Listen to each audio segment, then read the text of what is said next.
ॾींदासीं। बचाव वारे वफ़ाक़ी वज़ीर ख़्वाजा आसिफ़ चयो आहे त आर्मी चीफ जी मुक़ररी बाबति मुशावरत वज़ीर आज़म जे सवाबिदाद, छाकाणि त इहा मुक़ररी वज़ीर आज़म खे ई करणी हूंदी आहे। इस्लामाबाद में मीडिया सां ॻाल्हाईंदे वफ़ाक़ी वज़ीर ख़्वाजा आसिफ़ चयो आहे त आर्मी चीफ जी मुक़ररी जो फ़ैसिलो अञा ताईं नाहे थियो। मुक़ररी ते मुशावरत वज़ीर आज़म जो सवाबिदीद आहे, छाकाणि त आर्मी चीफ जी मुक़ररी जो फ़ैसिलो वज़ीर आज़म खे ई करणो आहे।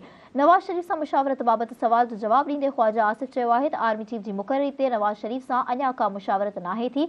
इहे अहिड़ी इख़बारी ख़बरूं आहिनि। अमरीकी साज़िश बाबति इमरान ख़ान जे मौक़िफ़ तब्दील थियण ते वफ़ाक़ी वज़ीर चयो आहे त उहो को इमरान ख़ान जो पहिरियों यू टर्न नाहे, हू हर शइ तां फिरी वेंदो आहे। इमरान ख़ान गुज़िरियल 4 वरियनि में केतिरियूं ॻाल्हियूं कयूं, पर हाणे उन्हनि मां का हिकु ॻाल्हि ते बि न बीठल आहे। हुन वधीक चयो आहे त इमरान ख़ान कहिड़ी हालत में हूंदो आहे ऐं हू छा चाहे थो, उहो हुन खे बि यादि नाहे रहंदो। हुन माण्हू खे ख़बर नाहे त हू छा चाहे रहियो आहे।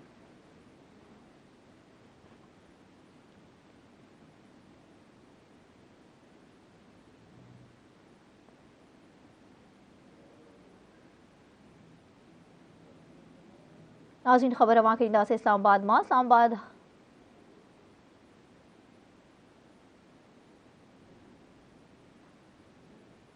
इस्लामाबाद हाई कोर्ट शहर में रोडनि जी बंदिश ते IG इस्लामाबाद खां रिपोर्ट तलब करे वरिती। इस्लामाबाद हाई कोर्ट जे chief justice Aamir Farooq PTI जे धरणे सबब रोडनि जी बंदिश ख़िलाफ़ दाख़िल दरख़्वास्त ते ॿुधणी कई। इन सिलसिले में घरू वज़ारत जो जॉइंट सेक्रेटरी शबीर खटक अदालत में पेश थियो। दरख़्वास्त गुज़ार वापारियुनि मौक़िफ़ इख़्तियार कयो आहे त अप्रैल में हुकूमत जी तब्दीली खां पोइ हींअर ताईं एहतजाज कया पिया वञनि। आज़ादी मार्च धरणे जे ऐलान ऐं अॻुवाणनि जी हिदायत ते रोज़ बंदि कया पिया वञनि। शहरी ऐं वापारी ॾुखियाईनि खे मुंहुं ॾेई रहिया आहिनि। बुनियादी हक़ मुतासिर थी रहिया आहिनि। दरख़्वास्त गुज़ार मूजिबि हुकूमत खे रोड ख़ासि तौर ते मोटरवे ते ट्रैफ़िक रवानी बरक़रार रखण जी हिदायत कई वञे, जॾहिं त PTI खे पाबंद कयो वञे त धरणा ऐं जलसा इस्लामाबाद खां ॿाहिरि कनि। अदालत चयो आहे त इस्लामाबाद में कंटेनर ईअं पिया आहिनि जीअं ॿियूं के हालतूं आहिनि। का सुठी एंटी राइट फोर्स छो नथा ठाहियो? कंटेनर छो लॻाया अथव? कंटेनर लॻाइण बदिरां ॿियो को तरीक़ो इस्तेमालु छो नथा कयो? इस्लामाबाद हाई कोर्ट जे जस्टिस आमिर फारूक दरख़्वास्त ते ॿुधणी खां पोइ IG इस्लामाबाद खां 17 नवंबर ताईं रिपोर्ट तलब कंदे ॿुधणी मुलतवी करे छॾी।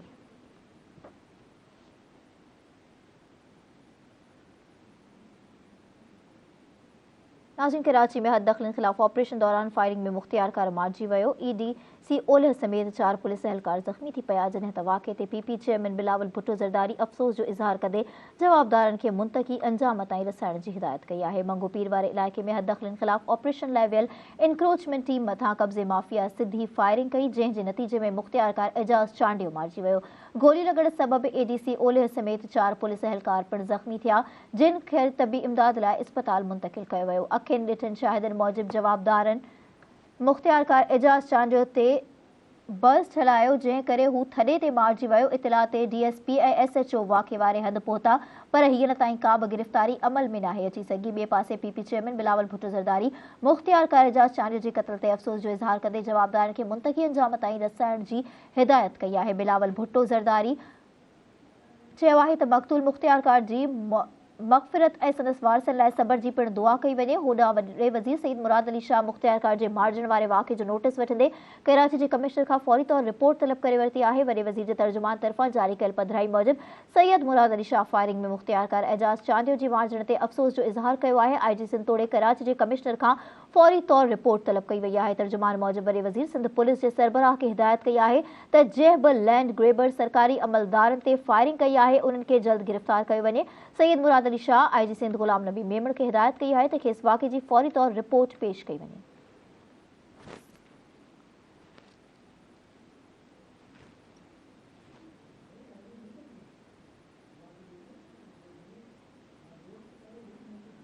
नाज़रीन, परॾेही वज़ीर बिलावल भुट्टो ज़रदारी अमकानी थधि जे नज़र रखंदे ॿोॾि सटियल इलाइक़नि में मुतासिरनि जी मदद वारे कम खे तेज़ करण जी हिदायत कई आहे।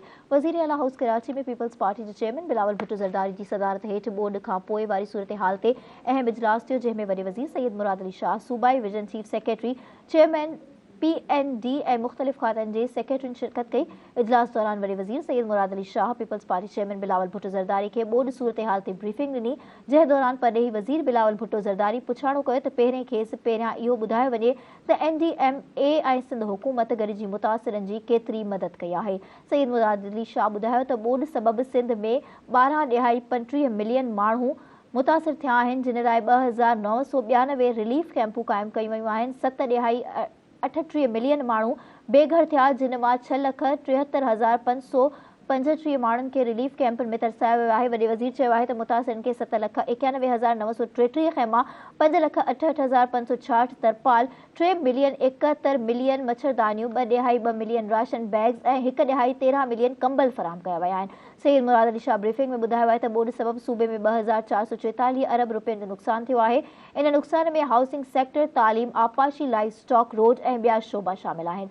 सईद मुराद अली शाह चयो आहे त फील्ड कंट्रोल लाइ आपाशी खाते 48.4 अरब रुपया, रोडनि जी मरमत लाइ 22 अरब रुपया, वाटर सप्लाई ऐं पाणी निकाली लाइ 11 अरब रुपया, लाइफ स्टॉक लाइ 16.5 अरब रुपयनि जी ज़रूरत आहे। वॾे वज़ीर चयो आहे त रेस्क्यू या 1-1-2-2 खे वधाइण लाइ 9.9 अरब रुपया, घरनि जी तामीर लाइ 110 अरब रुपया, पाणी ऐं ज़रई निज़ाम जी बहितरी लाइ 24.2 अरब रुपयनि जी ज़रूरत आहे। हुन चयो आहे त रोडनि ऐं पुलनि जी अॾावत लाइ 42 अरब रुपया, सिहत ऐं सोशल प्रोटेक्शन लाइ 94.6 अरब रुपयनि जी घुर्ज आहे। उन लाइ डोनर इंजेक्शन 397.56 अरब रुपया ॾियण जो वाइदो कयो आहे। इन मौक़े ते पीपल्स पार्टी चेयरमैन बिलावल भुट्टो ज़रदारी हिदायत कई आहे त जिन इलाइक़नि में अञा ताईं पाणी मौजूदु आहे, उतां जल्दी पाणी निकाल कयो वञे ऐं घरनि जी अॾावत वारो मंसूबो जल्द शुरू कयो वञे।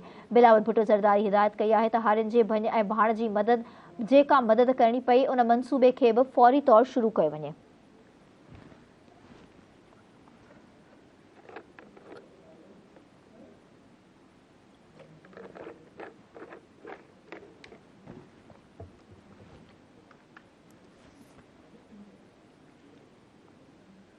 माहौलियाती तब्दीलियुनि वारी वफ़ाक़ी वज़ीर शेर रहमान चयो आहे त यू टर्न खां ॿिटी सियासी तारीख़ जो सभ खां वॾो यू टर्न वठी छॾियो आहे। समाजी राब्तनि वारी वेबसाइट ते जारी कयल बयान में वफ़ाक़ी वज़ीर शेर रहमान चयो आहे त यू टर्न ख़ान चवे थो त साइफ़र जो ढंढोरो पिटण वारो हाणे साइफ़र क्राइम तां हथ खणी वियो आहे। हाणे चवे थो त हू आईंदा इल्ज़ाम न लॻाईंदो।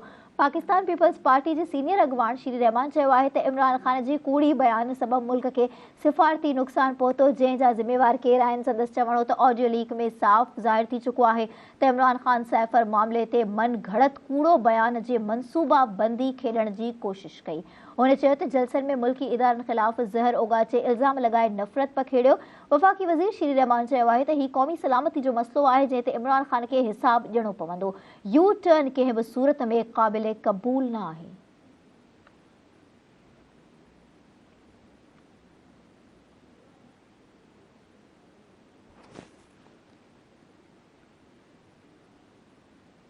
सुध समा वारी वफ़ाक़ी वज़ीर मरियम औरंगज़ेब चयो आहे त इमरान ख़ान खे परॾेही साज़िश वारे बयानीअ जो जवाबु ॾियणो पवंदो। पंहिंजे जारी कयल हिकु बयान में वफ़ाक़ी वज़ीर मरियम औरंगज़ेब चयो आहे त इमरान घणे अरसे ताईं अवाम खे गुमराह नथो करे सघे। मरियम औरंगज़ेब चयो त जंहिं बयानीअ वसीले मुल्क में ॾुफेड़ ऐं कूड़ पखेड़ियो वियो, जवाबु ॾियण खां सवाइ इन तां हथ खणणु काफ़ी न आहे। संदसि चवणो त परॾेही साज़िश जो राग अलापींदड़ मुल्क जे साख खे नुक़सानु पहुचायो आहे। इमरान ख़ान इम्पोर्टेड हुकूमत ऐं रिजेम चेंज जे कूड़े बयानीअ तां बाज़ार थी वियो आहे। संदसि चवणु हो त अॼु नाले मात्र हक़ीक़ी आज़ादी जो असल चहिरो मुकमल तौरु अवाम आॾो वाइको थी चुको आहे। पीटीआई चेयरमैन इक़्तिदार ख़ातिर मुल्क जे परॾेही लाॻापनि खे चयो रसाए मुल्की मफ़ादनि ख़िलाफ़ रांदि खेॾी रहियो आहे। नून लीगी अॻवान चयो आहे त इमरान ख़ान इक़्तिदार ख़ातिर मुल्क में क़ौम जी इज़त खे दाव ते लॻाए छॾियो आहे। हुन पंहिंजे सियासी मुफ़ादनि लाइ मुल्की सामालियत खे छियो रसायो आहे।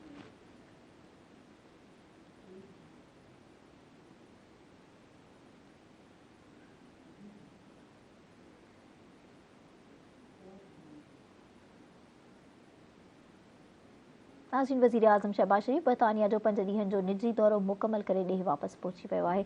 वज़ीर आज़म शहबाज शरीफ वतन वापसी बाद पार्टी अॻवाननि जो अहम इजलास तलब करे वरितो आहे।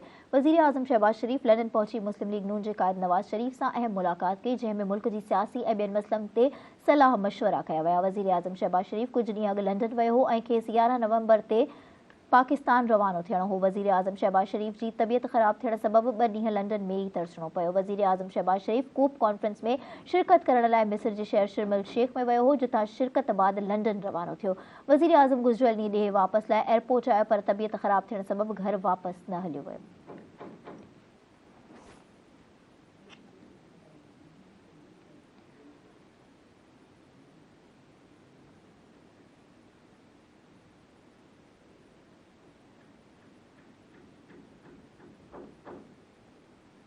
नाज़रीन, पाकिस्तान तहरीक इंसाफ़ इमरान ख़ान ते हमले जी अदालती जांच लाइ कमीशन जी क़याम लाइ सुप्रीम कोर्ट सां राब्तो करे वरितो आहे।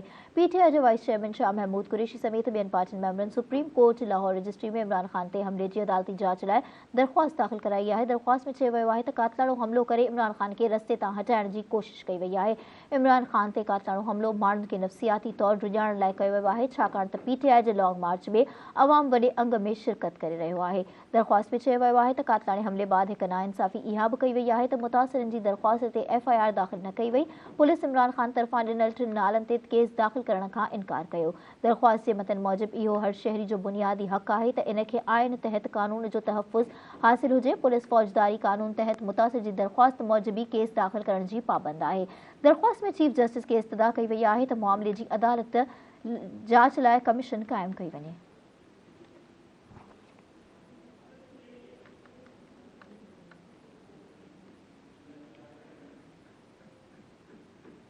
खबर शामिल कंदासीं नाज़रीन। कीनिया में क़त्ल थी वियल सीनियर सहाफ़ी अरशद शरीफ जे पोस्टमार्टम जा वधीक तफ़सील साम्हूं आया आहिनि। इहा रिपोर्ट सुभाणे इस्लामाबाद हाई कोर्ट में पेश कई वेंदी। पिम्स अस्पताल जे ज़रिए मूजिब अरशद शरीफ जे जिस्म ते 12 निशान हुआ। संदसि साॼी अखि जी चौधारी कारा ऐं गिछी जे साॼे पासे ज़ख़्मनि जा निशान हुआ। संदसि सीने में साॼे पासे ऐं चेल्ह जे मथे पासे ते बि ज़ख़्मनि जा निशान हुआ। पोस्टमार्टम जी रिपोर्ट मूजिब अरशद शरीफ जी चेल्ह ते मौजूदु ज़ख़्म जी चौधारी कारो निशान हो। संदसि खाॿे हथ जा 4 नह बि न हुआ। साॼे खाराई ते रहंडनि जा निशान बि मौजूदु हुआ, जॾहिं त लोंदड़ीअ जे साॼे पासे खां हॾी बि न हुई। पोस्टमार्टम रिपोर्ट में चयो वियो आहे त अरशद शरीफ जे दिमाग़ जो साॼो पासो मुतासिर थियो। संदसि 3 पारिसनि जो फ्रैक्चर ऐं साॼो फिफड़ बि मुतासिर हो। अरशद शरीफ जे खाॿे हथ जी 2 आङुरियुनि जे नहनि में रतु ॼमियल हो। गोली लॻण सबबि अरशद शरीफ जो दिमाग़ ऐं फिफड़ मुतासिर थिया।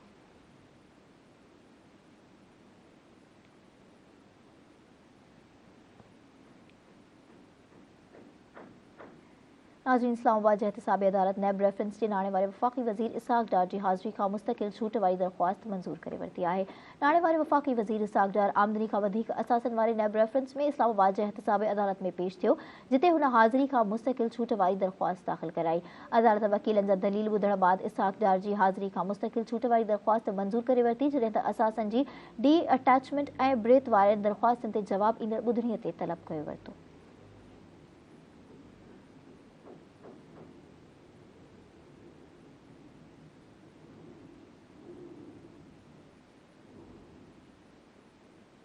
आलमी दफ़ाई नुमाइश आइडियाज़ जे मौक़े ते कराची जा मुख़्तलिफ़ रस्ता बंदि रहंदा, जॾहिं त ट्रैफ़िक पुलिस तरफ़ां मुतबादिल रस्तनि जो ऐलान कयो वियो आहे। ट्रैफ़िक पुलिस मूजिब शारह फैसल नर्सरी खां कारसाज़ रोड तरफ़ ईंदड़ हैवी ऐं कमर्शियल ट्रैफ़िक खे स्टेडियम ज़रिए हबीब इब्राहिम रहमतुल्लाह रोड खां सर शाह सुलेमान रोड ते वञण जी इजाज़त न हूंदी। ट्रैफ़िक पुलिस मूजिब कारसाज़ खां ड्रिग रोड, शारह फैसल खां साॼे पासे खां राशिद मिनहास रोड, मिलेनियम खां नीपा वारो रस्तो मुतबाद तौर इख्तियार करे सघिजे थो। अहिड़ी रीति एयरपोर्ट खां ईंदड़ ट्रैफ़िक ड्रिग रोड खां खाॿे पासे राशिद मिनहास रोड, मिलेनियम ऐं नीपा वारो रस्तो इख्तियार करे सघे थी। ट्रैफ़िक पुलिस मूजिब मिलेनियम राशिद मिनहास रोड खां हैवी ऐं कमर्शियल ट्रैफ़िक खां स्टेडियम रस्ते डॉलमिया रोड वञण जी इजाज़त न हूंदी। Nipah Askari road, Drigh road खां शारह फैसल या मिलेनियम नीपा खां सफूरा या गुलशन चौरंगी खां सोराब ॻोठ वारो रस्तो मुतबादिल तौर इख्तियार करे सघिजे थो।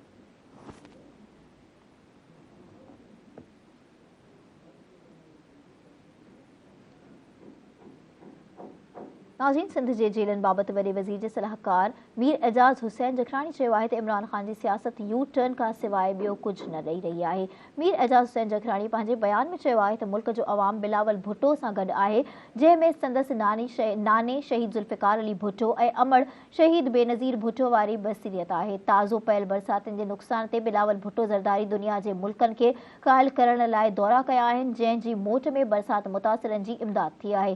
संदसि चवणु हो त बरसाति मुतासिरनि खे अकेलो न छॾियो आहे, पाणी जिते बि बीठल आहे उन खे निकाल कयो वञे। अवाम जे उंझनि जो अहसासु आहे। सूबाई सलाहकार वधीक चयो आहे त बेघर थियल माण्हुनि खे सिंध सरकार इमदाद, खाद, खुराक ऐं थधि खां बचाव लाइ गरम कपिड़ा ऐं तंबू ॾेई रही आहे। मीर एजाज़ जखराणी चयो आहे त बरसाति मुतासिर इलाइक़नि में जेको नुक़सान थियो उन जी सर्वे जो सिलसिलो बि जारी आहे।